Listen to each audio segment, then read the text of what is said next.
Ийм үгийг бичих ёстой байсан. Ийм үгийг бичих ёстой байсан. За тэгэхээр энэ дээр аль нь зөв байна вэ гэхээр C зөв байсан тийм үү? За 112 дээр харъя. Таслалтай олон зэрэгцсэн гишүүнийг утгаар нь ангилахын тулд хэрэглэнэ гэж. За энэ дээр энэ таслалтай олон зэрэгцсэн гишүүнийг утгаар нь ангилахын тулд ямар одоо цэг тэмдгийн алийг нь хэрэглэх юм бол зураас хэрэглэх юм уу, давхар цэг хэрэглэх юм уу, богино зураас хэрэглэх юм уу, цэгтэй таслах хэрэглэх.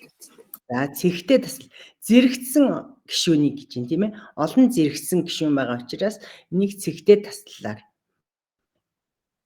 энд бичнэ, хэрэглэнэ гэсэн үг. За 113 дээр алдаатай үгийг олоорой гэдэг чинь. За энэ дээрс мэдээлв, ачаалав, сажлав, ажиллав гэж. За аль нь алдаатай вэ? Нөгөө үйл үгүйсгэх ил дагаврын дүрмийг өчигдөр бид нар үзсэн тийм ээ. Тэгэхээр энэ дээр аль нь алдаатай байна та нар харахаар? Сажлав. За сажлах гэдэг гэж байна.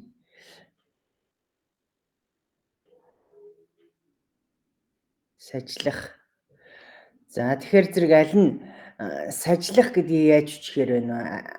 Гэхээр зэрэг энэ дээр мэдээ гэдэг дээр мэдээ гэдэг язгуур нь мэдээ. Мэдээ гэдэг язгуур дээр үйл үгүйсэх ил дагавар залгаж байгаа юм. Тэгэхээр мэдээлэв гэж бичдэг хүмүүс ингэж алддаг. Тэгэхээр мэдээлэв гэдэг нь бол зөв. За ач гэдэг язгуур байна. Тэгээ ачаа гэдэг нэр үгүйсээд ачаал гэдэг үйл үгүйсэж байгаа. Тэгэхээр энэ ачаалав гэдэг бол зөв байна. За сажил гэдэг үгний и байх хэвээр тийм үү? Гэтэл энэ дээр гээгдсэн байна. Гэхдээ энэ дээр үүрэггүй учраас гээгдсэн. За тэгэхээр энэ бол зөв юм байна. Сажлав гэдэг зөв юм байна. За тэгвэл ажиллаа, маллаа, гурвалсан гэдэг үгийг багш нь өчигдөр тайлбарсан. Тэгэхээр ажил гэдэг үг бол нэр үг. Тэгээ энэ дээр үйл үгүйсэх ил дагавар залхахаар ажиллаа гэж болно тийм үү? Тэгэхээр энэ дээр яаж үчих ёстой байсан бэ ингээд тэгэхээр ажиллаа вэ гэж ингэж үчих ёстой байсан биз дээ. Тэгтэл яасан? Ажиллав гэж ингэж үчих ёстой байсан байна. За тэгтэл энэ дээр буруу үчсэн байна. Шууд ажиллав гэж шууд үчсэн. Тэгээд энэ алдаатай байж байгаа. Ажиллав гэж үчсэн байна. За энд ингэж үчих ёстой байсан байна шүү. 113 D-ийн D дээр. За тэрний дараагийн 114-ийг харъя. Зарлаж шалгуулахаа тунчиг гэсэн үгийг зөв бичсэн байна уу гэж. Зарлаж. За зарлаж гэдэг бол зөв байна тийм ээ. Зарлаж. За тунчиг гэдэг нь буруу байгаа. Шалгуулахаа гэдэг нь бол зөв байна. Тэгэхээр зэрэг энэ 114-ийн бие хувилбарыг сонгоно хэдүүлээ. Тэгэхээр тунчиг гэж бичсэн нь буруу. Нөгөө сул үг энэ илчээ шүү. Даган чимэх үг буюу хтэн чимэх үг гэдэг. Энэ сул үгийг салангад бичих ёстой. Тухайн үгнээс нь салангад бичих ёстой.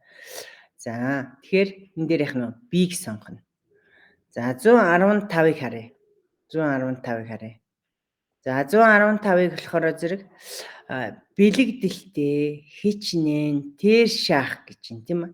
Тэгэхээр гисэн үгсийг зөв бичсэн хаана байна вэ? Зөв бичсэн байна уу гэж байна. За бэлэгдэлтэй гэж ингэж үчнэ, хичнээн гэж ингэж үчнэ гэсэн байна тийм ээ. Тэр ших гэж ингэж үчнэ. Нөгөө их шиг зохицох ёсоо шүү дээ. Байхаар зэрэг байхгүй.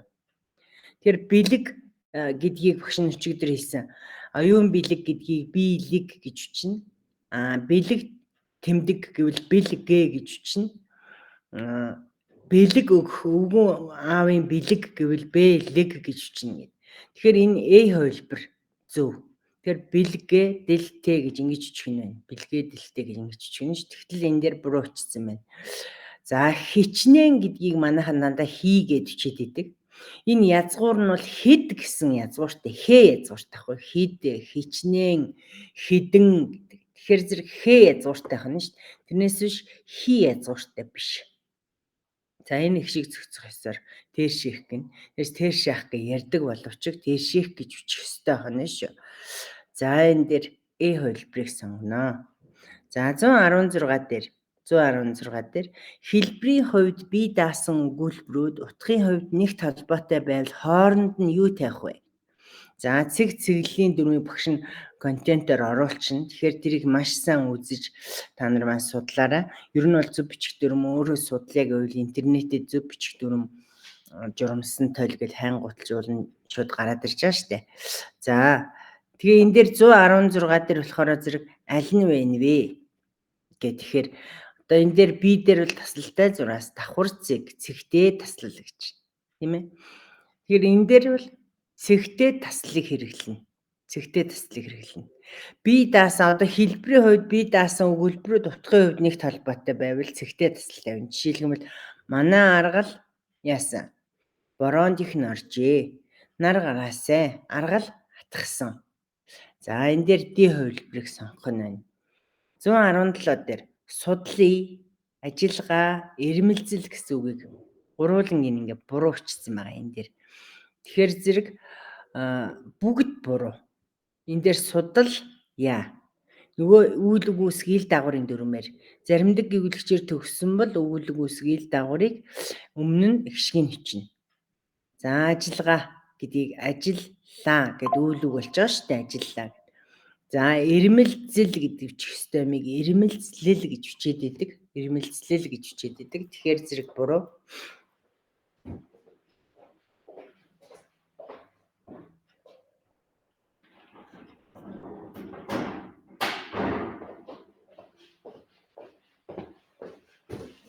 Ирмэлзэл гэдэг нь зөв. За 118-ыг харъя. Иш татсан зүйлд эндээс тэндээс орхисон бол тэр орхисон газарт нь юу тавьдаг вэ гэж. Иш татсан зүйл. Одоо хүний зохиолоос тийм ээ иш татсан ба штэ. Тэгвэл тэн дээр юу тавих вэ гэхээр цуваа 3 цэг тавьдаг. Тэгэхээр энэ дээр цуваа цэг гэдгийг сонгоно. За тэгээд энэ дээр нэг алдаа гарсан байгаа энэ тестэн дээр. Энэ дээр нэг л зүйлийг нөхөх ёстой бол яах нь вэ? Нэг одоо ийм юу тавих ёстой? 3 цэг тавих ёстой шүү. За цуваа 3 цуваа цэг гэж бичих ёстой байх нь тийм үү? За 119 grouping гэсэн үгийг зөв бичсэн байна гэж байна. За зөв бичсэн байгаа. Яагаад тэгэхээр гадаад үгийг зөв бичих гэсэн контент огш нь бас оруулна. Тэр гадаад үгийн ууг үүтэй адилтгаж үзнэ. Тэгэхээр та нар өөрсдөө хэлээд үз. Group гэж хэлэгдэж гинэ, уугаар хэлэгдэж гинэ, group гэд үүгээр хэлэгдэж гинэ. Тэгэхээр үүгээр хэлэгдэж байгаа. Тийм учраас энэ дээр яах нь вэ? Хувилбар зөв байна гэсэн үг 119 дээр. За 120 үйл үгийн үндэс үүсгэх ДТ дагаврыг буруу залгасан хэсгийг сонгоорой гэж. За энэ дээр буруу залгасан хэсэг нь юу байна вэ гэхээр энэ дээр яах нь энэ ДТ гэсэн энэ залгаврыг яаж залгадгийг гэхээр эс үсгээр төгссөн нэр үгэнд бол Д дагаврыг залгахгүй. Жишээлбэл мөст, тост, мөхсд гэд Т залгана. За тэгэхээр зэрэг энэ дээр уст, хомст, мөхсд гэд хэлсэн байна тийм үү? Тэгэхээр 120-ын С буруу байгаа. Эсээр төгссөн учраас Т-г залгах хэрэгтэй байх юм. Тэгтэл энэ дээр Д залгацсан байна. Тэгэхээр 120-ын С байна. За 121 дээр өгүүлбэрийн дотор хийж буй нэмэлт тайлбар тодруулга зэргийг юунд бичих вэ гэж байгаа. Тэгэхээр Д хувилбар буюу хаалтанд бичнэ. Тодруулгыг одоо нэмэлт тайлбар өгье. Тэр нэмэлт тайлбарыг хаалтан дотор бичдэг. За 122 дээр харъя. Бэлдий, хөнгөлттэйгээр гэдэг энэ 3 үгийг ингээ буруучсан байж. Тэгэхээр бэлдий гэхээр яаж бичих ёстой байсан бах нь. Бэлд гэдэг үг гэвлэгчээр төгссөн байна. Е залгалаа. Энд зөөлний тэмдгээр тусгаарлана. Бэлдий. За хөнгөлттэй гэдэг үгийн нэгдүгээр үед нь өө их шиг орсон байгаа учраас их шиг зохицох ёсны одоо их шиг зохицох ёсыг баримтлан энд өө бичих ёстой. Хөнгөлөлттэйгээр гэдэг. За бэлтгэдгээсээ гэдгийн энэ бэлтгэдэг гэдэг үгэн дээр уртгшгээр гэсэн залгуур залгасан. За энд яах нь вэхээр гэгүүлэгчээр төгсөгөнд уртгшгээр гэсэн залгуур залгахад эцсийн гэгүүлэгчийн өмнөх балархай их шиг дүрмд харьцлахгүй л гээгдэнэ. Энэ гээгдчих. За тэгэхээр 122-ын юу байх нь вэ? Д байх нь байна шүү. За 123-ыг харъя. Үг өгүүлбэр төгссөн боловч зохиогч санаагаа бүрэн гаргаж чадаагүй дутуу орхисон гэж үзвэл юу тавих вэ? Одоо нөгөө to be continued буюу үргэлжилж байна гэсэн юм байгаа шүү дээ, тий. Тэгэхээр цуваа 3 цэг тавина. Цуваа цэг тавина. Энэ санаа бол дуусаагүй. Энд дахиад нэг юм байгаа шүү гэдгийг цуваа цэгээр илэрхийлнэ. Тэрнээс анхаарлын нэмдийг тавихгүй, урьдчураас тавихгүй, зэрэгцээ цэг тавихгүй гэсэн үг. За 124 дээр мөр шилжүүлэх тухай дүрмд хамааралгүйг сонгоно. Мөр шилжүүлэх. За нэг мөрөөс нөгөө мөрт үгийг шилжүүлэхдээ үеэр тасалж шилжүүлдэг. Үеэр тасалж. Нэг үеийг хоёр мөрт хувааж бичиж болтгоо, тийм ээ. Тэгэхээр зэрэг одоо үеэр таслахдаа хэрхэн яаж тасалдгийм бэ гэхээр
Буруу болчихж байгаа юм гэсэн.